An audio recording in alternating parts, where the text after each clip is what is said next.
So there's been some talk about like Magnus and some others saying that, oh, AI has ruined chess and how people study it and just the modern advancement of the engine. But the problem with that is there was always a tool, and these tools, whether it be books or tutors or whatever, people would use in the past.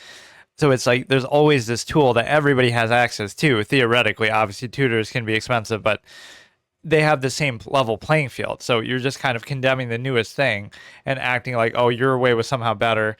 But then you could say the same thing, go back in history and say, older players could say the same of Magnus and his generation, like, oh, they've all studied using the engine and computers.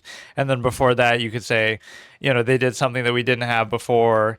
And so you're always going to have that happen. So what AI or the engine can only do is it can only reveal the actual nature of the game, which might be stale and drawish and repetitive and boring, right? But it just doesn't come out because of human flaw and human error, right? But so it's just revealing the way it always was, right? In a more pure and true form. So you're kind of scapegoating that and saying, okay, let's see the most accurate form of it. And then if people can learn from that and study from that, it's just more efficient form of the same thing.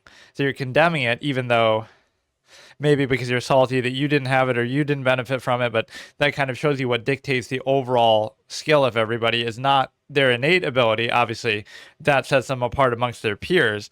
But what it means is, why are there 2,800 rated players now more than in the past or something like that, right? It wouldn't be that the individuals are just inherently better, right? Sometimes the same argument that people have with sports, like, oh, everybody's just magically more athletic or better today, but a lot of it is the technology, the resources, the medical staff, the nutrients, the money, all these training facilities and stuff.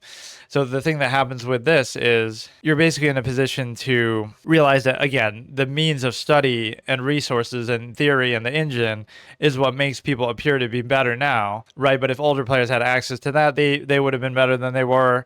And if modern players didn't have that, they wouldn't be as good as they are. So it's a bit of a fallacy, but again, it's interesting to see this again being blamed in sort of a nearsighted way, because again, everyone has access to it now, everyone can use it, so it's a fair level playing field. Now let's see who's the best under that circumstance. And so it's a situation where you can't really blame it. All it can do is just reflect and reveal the nature of the actual game itself, right? Even if you point to a very drawish outcome or something like that, that's just how it works, right?